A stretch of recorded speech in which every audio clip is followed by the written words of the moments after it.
guys, and welcome to the Weekly Chomp, your gaming news in a short and sweet video. In the latest World of Warcraft news, if you haven't logged onto the game since the 13th of November 2008, you could quite possibly be losing all your character names.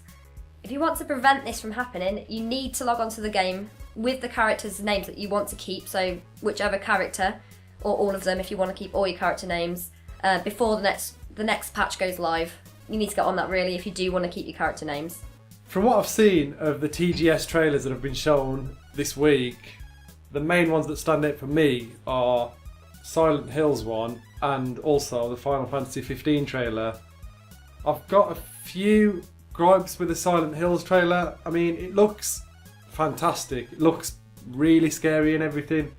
But I just hope to God, I mean, I was hoping that the PT demo, it was first person for a reason. I was hoping that sort of wasn't going to be the final product, whereas this trailer's showing it from a first person perspective too.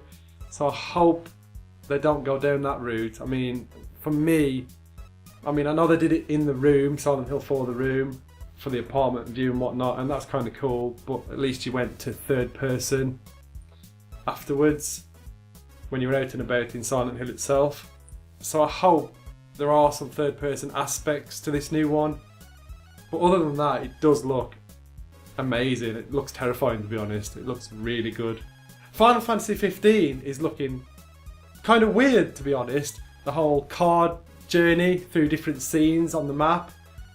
There's one scene where they're in a field with what looks like giant buffalo and whatnot, which is, it's awesome. You see him like slash and a buffalo like falls to the ground in the exact position where he slashed, which is sweet. And the graphics look amazing. You can tell they've really fine-tuned it from when they first showed Final Fantasy XV, when it was part of the 13 universe, back when it was supposed to be on the PS3, and yeah, we all know what happened there. It never came out. I'm not 100% sold on the look of the character models they use so far. I don't like Final Fantasy people that look, I prefer the mystical style of Final Fantasy IX, where there's black mages and all different shapes and sizes and different creeds of people and whatnot. But fingers crossed it turns out good. I mean, it does look pretty amazing, and the areas are pretty vast. It's huge, and it looks good. Oh, and also there's a playable demo coming next March for Final Fantasy XV, so keep your eyes peeled for that too. For any fans of Rock Band, a game which has been going for 4 years and included over 2,000 songs, Harmonix have decided it's time to bring it to a close.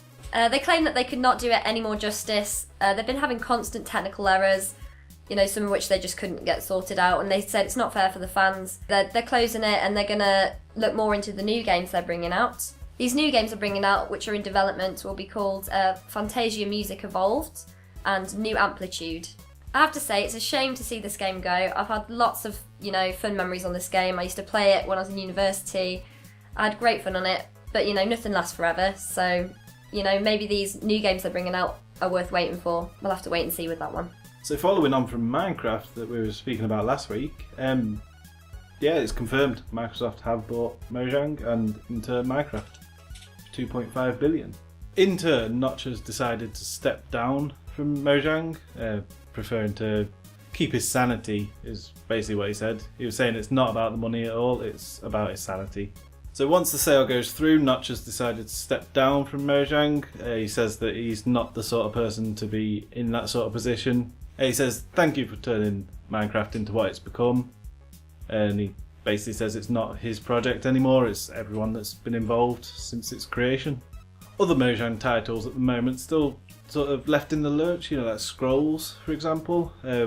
They're not really sure what Microsoft wants to do with that, if anything, so that might just disappear, to be honest. On a Zelda-related note, because you know how much I like Zelda, Hyrule Warriors reviews have started to trickle in slowly, and it's a bit of a mixed bag, and from the sounds of it, it contains a lot of fan service, which I completely dig all that, so I'm totally going to get it. Although some reviewers have stated that it can get quite repetitive with the combat aspect of it, which you'd expect really from the Dynasty Warriors creators. But jumping back to a plus note, it has, apparently they've put in a story mode which contains like an overworld map from the original Zelda, which is kind of cool, I think. So you're walking around in NES sprite graphics, and then you go to certain areas and whatnot, and then it jumps into the actual world graphics, which is a nice touch, I think.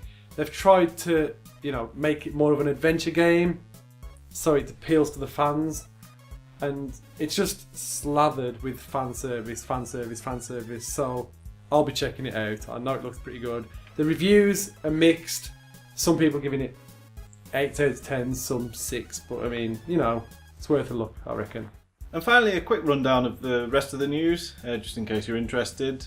Legend of Grimrock 2 releases in October, available for pre-order now. The PC version of the original Borderlands gets Steamworks for multiplayer. Commander Keen's source code has been released on Github. Wasteland 2, which is a sequel to the 1988 game Wasteland, was released on September the 19th. And Fable Anniversary gets PC modding support. The links to these news stories mentioned can be found in the show notes below. This has been the Weekly Chomp, your gaming news in a short and sweet video.